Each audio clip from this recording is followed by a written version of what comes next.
For the past 6 months, I have done 0 one-arm handstand work. My idea is to test the theory that the one-arm handstand is difficult or impossible to maintain on this type of schedule.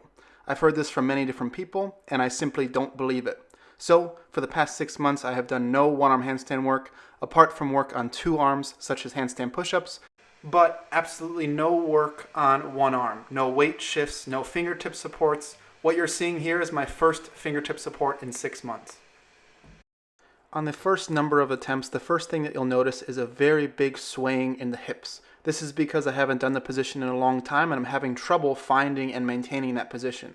Right when I get into fingertip support, I can have that correct positioning, but as soon as the arm lifts, that positioning is lost. This happens attempt after attempt after attempt. What I did was I noted these changes in pelvis positioning, and each set I would try to maintain a small detail.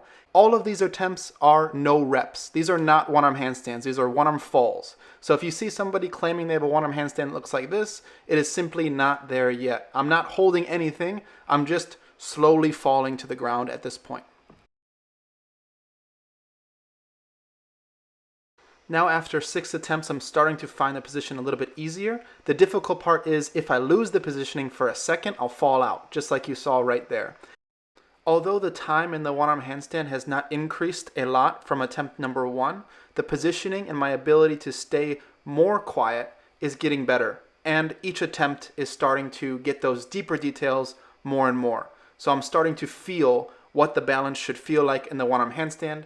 I'm able to maintain the correct weight placement on the hand for a longer period of time, and I'm getting more comfortable lifting the arm. These, however, are still not one-arm handstands.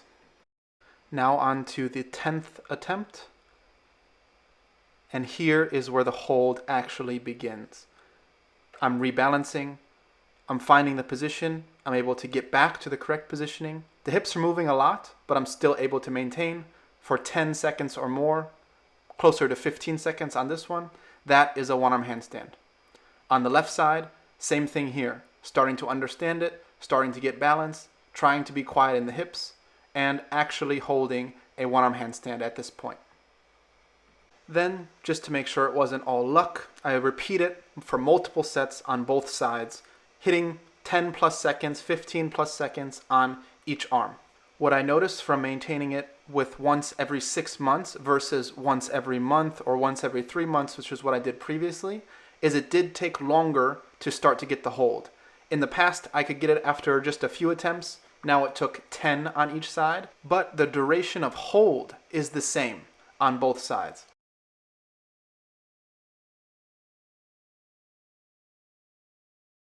So I want to talk about a few of my thoughts after going through this experiment. The first thing that comes to mind is it sustainable long term? So if I continue to do 6 months apart, and my answer is I have no idea, but I don't think I'll do it like this. During this 6-month period, I had to actively restrain myself from doing the one-arm handstand because I wanted to see if I could still maintain it. So I think I would still do it every 2-3 months and be able to maintain about 10 to 20 seconds on one arm. Now my thoughts as to why I was able to maintain it with 0 work in 6 months.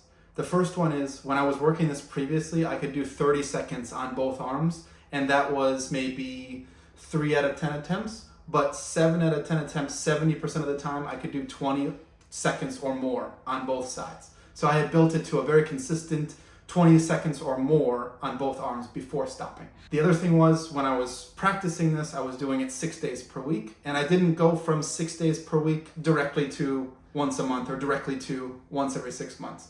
I went down to 4 times per week, once a week, two times a month, once every month, and so on. So I slowly weeded out the one-arm handstand. Although I don't use the one-arm handstand in other practices, I find that the control and balance from the one arm assists me in certain work. So maybe in soft acrobatics, I have better control on one arm, and I think that doesn't maintain the one-arm handstand per se, but it gets me upside down on one arm, and it's easier to feel that position. And the last thing that I think is probably the most important thing is what I've been working on for over the last year has been a better ability to focus and sense of myself when I'm practicing.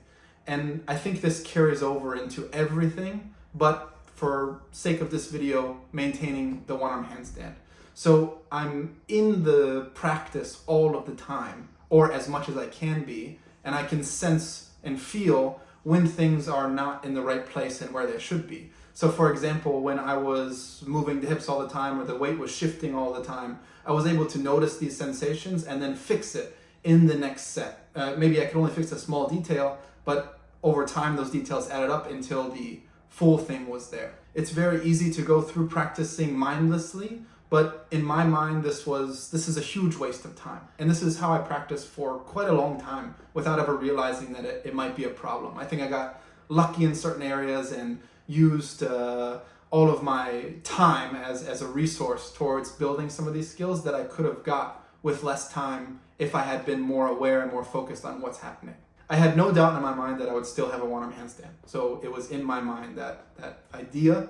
So that definitely played a role as well. Overall, it was a very interesting experience, and I'll continue to do things like this. Most of the time I won't share it here on YouTube, but if it's interesting or something that I think you guys will benefit from, I'll definitely share it like I did here. If you have any specific questions, let me know, and I will continue to put out certain content on tutorials or maybe day in the lives or vlogs here and there on this channel. So stay tuned for that, subscribe for more, and that's the session.